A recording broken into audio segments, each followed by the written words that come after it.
How you doing, Florida?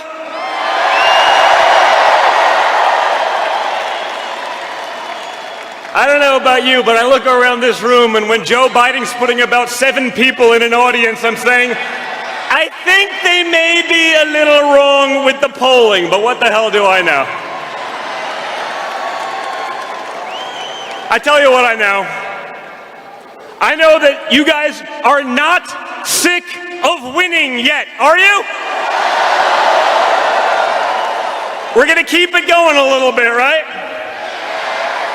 What's it like to actually have a president who has accomplishments?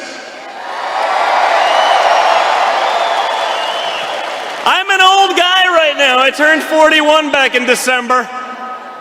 And this is the first president who actually delivered on the promises that he made when he campaigned to the American people. Think about it. 6 million new jobs created. When Obama lost a few 100,000 jobs, they said, hey, he's having a great quarter. 6 million new jobs. Unemployment, the lowest in 50 years.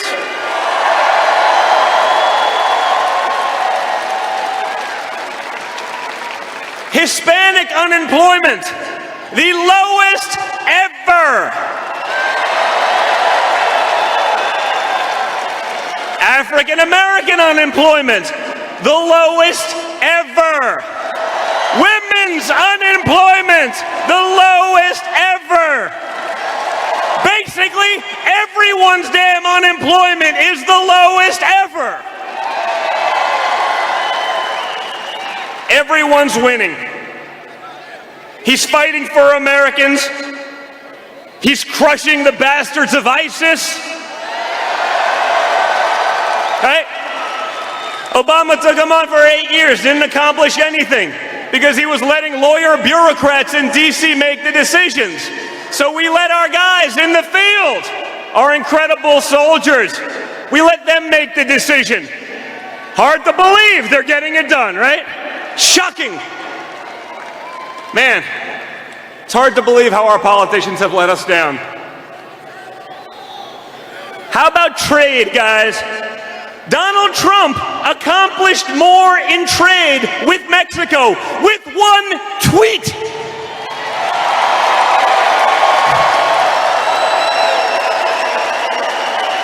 He accomplished more with one, maybe 2, tweets than our government has in the last 25 years.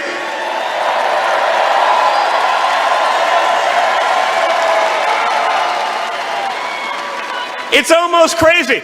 It doesn't exactly take a rocket scientist to figure out when you as a country import 100 times what the other country imports from you, that you win a trade war if you have the guts to stay in the game for more than about 2 seconds. All right? But our establishment that's been failing us miserably for so long, oh no, China's going to be mad at us. Well, obviously China has our interests at heart, right? They're fighting for the American dream, right?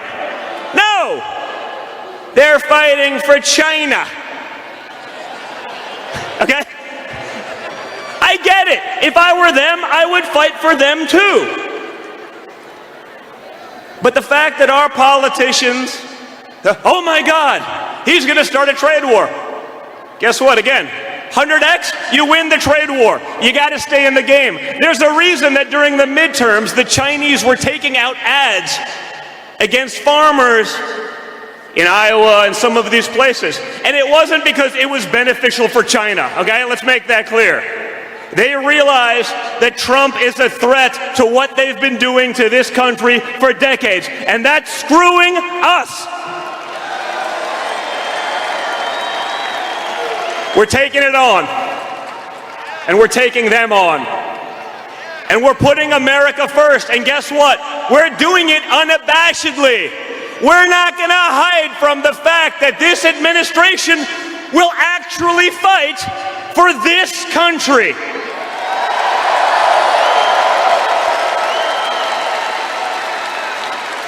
I see the clown show Democrats, and I'm wondering, I don't know who they're fighting for, but it ain't Americans. No, it's not. How about this one? 3.2% GDP growth.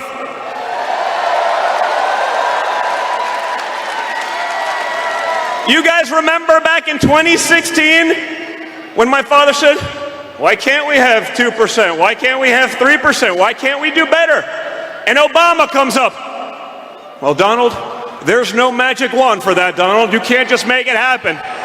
Well, abracadabra, buddy. There is a magic wand.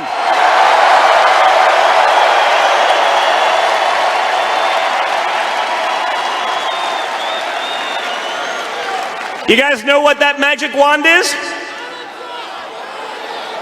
Actually, that's a better answer than what I was going to say. You said Donald Trump, so that's actually better. But the magic wand is common sense. It's experience. If you're going to be in charge of the world's most powerful nation and economy, how about have done a little something before becoming the leader of the free world? I don't know. Doesn't seem that novel. How about if you're going to create jobs, wouldn't it help if you actually have created jobs in the past? Wouldn't it actually be relevant that you had families, their well-being, their livelihoods actually dependent on your success? That's why this is working, folks.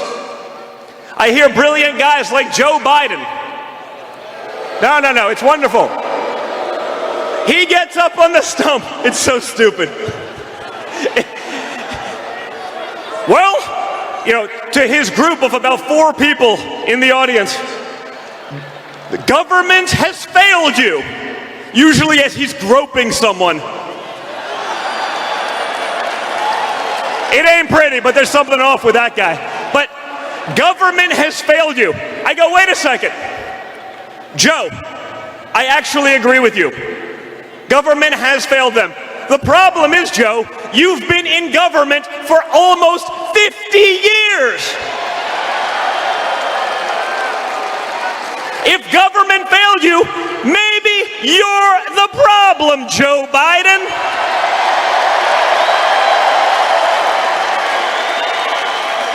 It's not rocket science. What was the good one last week? Remember, Joe Biden comes out, well, if you elect me president, I'm going to cure cancer. Wow. Why the hell didn't you do that over the last 50 years, Joe? No. It's a big deal. I think it's wonderful. Our beautiful friends in the media, no one even questioned him. No one bothered to ask the question.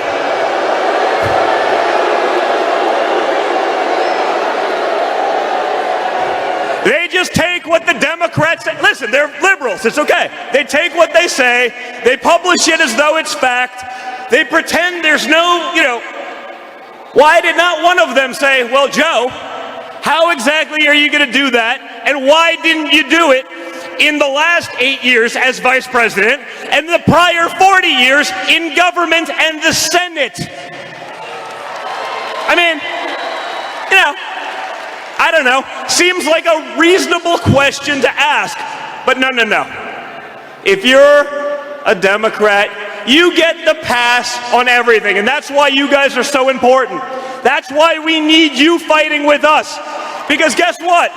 No one's going to hear any of the positive statistics. No one's going to hear about 6 million new jobs. No one's going to hear about 3.2% GDP growth. The media covers that. They pretend it never happened.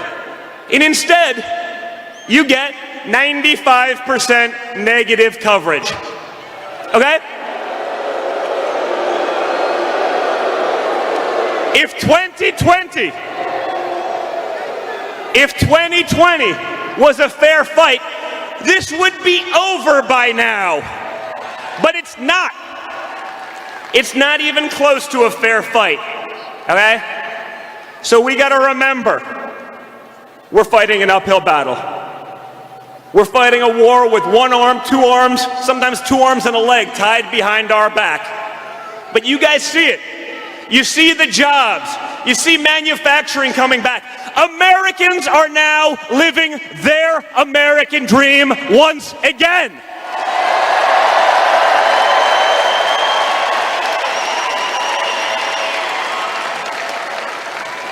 You know, speaking of curing cancer, my father passed legislation, the right to try legislation. You know about that, right? All it says is it allows the pharmaceutical companies to give medications that they're working on and they've been developing and experimenting with on people who are terminal. Okay? You couldn't do it before because of government regulations, but think about that. Someone's sick. They're dying. Maybe it's cancer, maybe it's something else. Medical companies have spent billions and years working on products. They may not be quite there yet. This person's saying, just give me a chance. Where the hell was Joe Biden fighting for that? Or any of the others? So my father comes in with a common sense business approach and says, what do you have to lose? Give it a shot. And now, hundreds of people who were given their death sentence by doctors are living great lives. They're gonna make it because we had a common sense approach, something that's totally missing in DC, something that's really missing, again, in the clown show 24 group that is the Democratic contenders, okay? Again, you won't hear about that. Because if Trump does something good, it's swept under the rug, someone else takes credit for it, they pretend it didn't happen. But I think real Americans get it. And I think that's why we're able to pack stadiums like this. Because you guys get it. Hey, we've had a pretty good quarter. No collusion, no obstruction. The liberal media and the Democrats,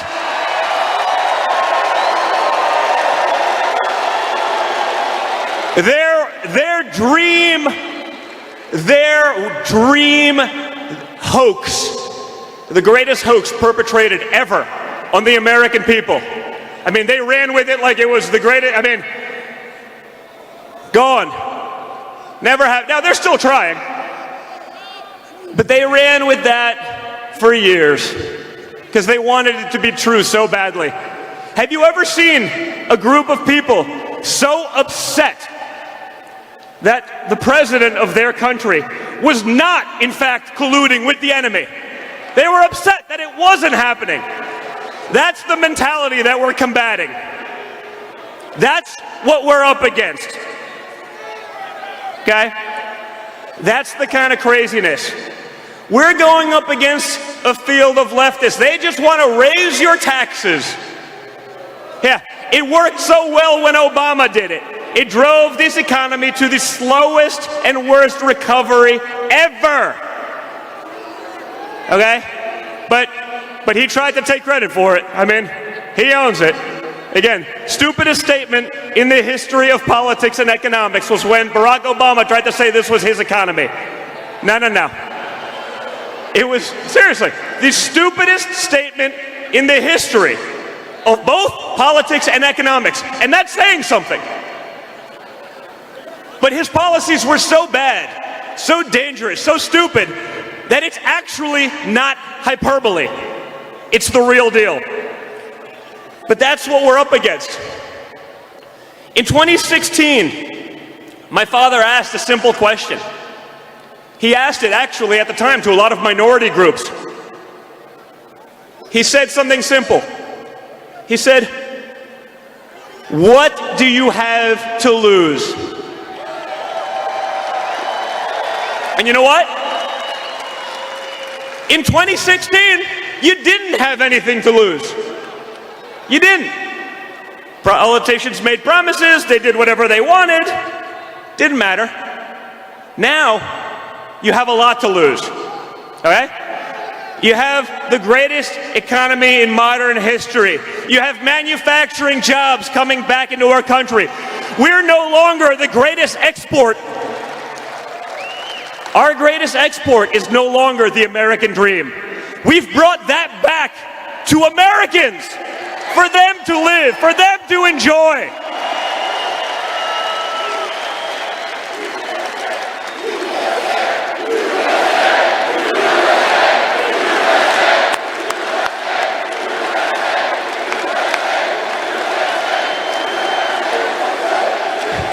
I love it. I can listen to that all day. Imagine what would happen to you if you chanted that in the next 10 days or so at the Democratic debates.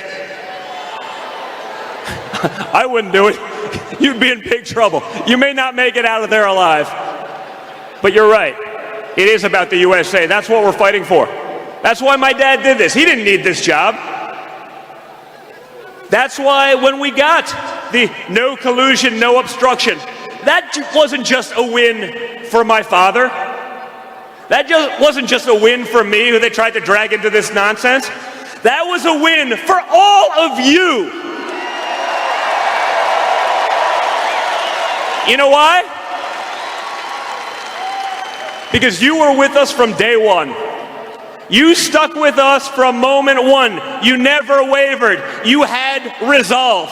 And resolve is something my father has brought back to this country. Our enemies see it. They see what he did with Israel. They see what he's doing in North Korea, where we're finally making progress. They see what he did with the ridiculous Iran deal.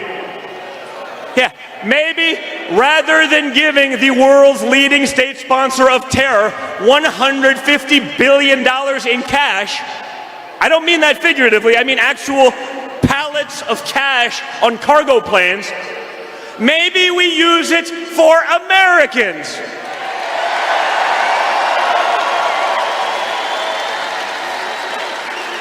Not entirely crazy. But again, all that can go away. 2 weeks ago, Joe Biden said, oh, China, they're not really a threat. Now, I said, man, that actually rivals, and it may surpass, Obama's stupidest comment in the history of politics and economics. But Joe's got a little vested interest in China. His son took $1.5 billion from the Chinese government as investment. The greatest investors in America have spent years trying to get Chinese money to invest with them. They can't do it. He goes there on a state trip, and in 10 days he comes back with $1.5 billion. Wonder why? Now they're not a threat. Let's play a little role reversal. What do you think would be the media's reaction if Donald Trump Jr. took $1.5 from the Chinese? Not 1.5 billion like Joe Biden's son, just $1.5.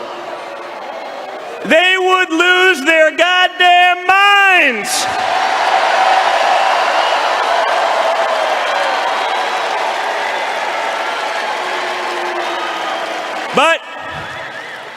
But you know, Floppy Joe, he's out there flip-flopping on everything. He doesn't know what the hell he stands for anymore. But that's okay. No one's going to call him out because they want him to win. The media doesn't want Trump to win. But that's okay because you guys do. That's why my father did it. No, they're terrible. These are the same people that told you that Michael Avenatti was a real contender. He was a real contender to be president of the United States. They built this guy up. They gave him airtime. And a couple weeks ago, I said, MAGA. It stands for a little something different this week. It stands for Michael Avenatti got arrested.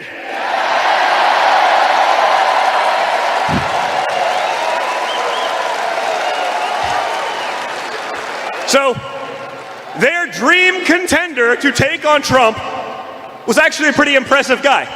He managed to simultaneously do something that very few people have probably ever done, which is he was indicted for 2 different crimes on 2 different coasts on the same day. I give you your experts in the media.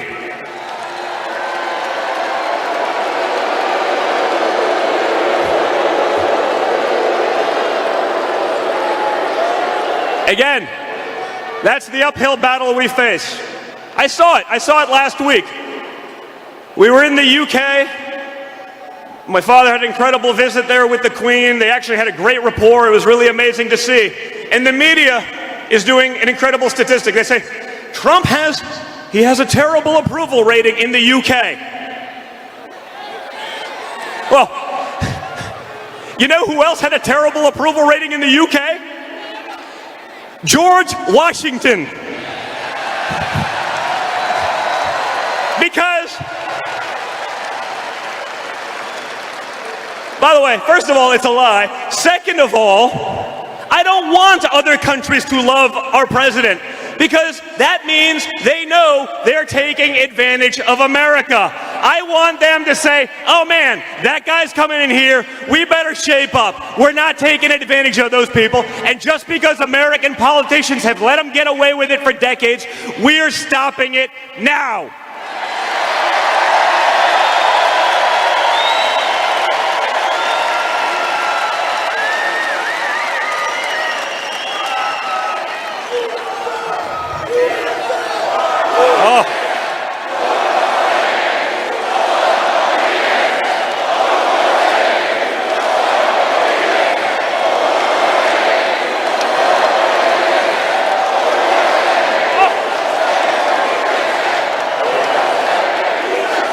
Princess!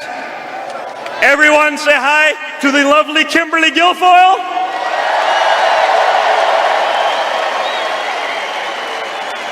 We've all made a lot of sacrifices for this country. My sacrifice is I have to travel all over the country campaigning with Kimberly. This guy's shaking his head. He's like, you're really in trouble and no one's buying it. That's okay. Thank you, baby. But again, guys, that's why we're here. As the father of 5 young kids, as a patriotic American, I want to make sure we get this country going. I want to make sure we keep this going. I want to make sure we take on the swamp, and they ain't going easy, okay? But with people like you in our corner, with people like you fighting for us every day, despite the nonsense, despite what you read, despite all of it, you know what's going on. You see it in your communities. You see it in your workplace. You see it on the international stage. You know what's going on. With your help, we're going to keep winning. We're going to keep going, and we're going to make America great again. Thank you very much, Florida.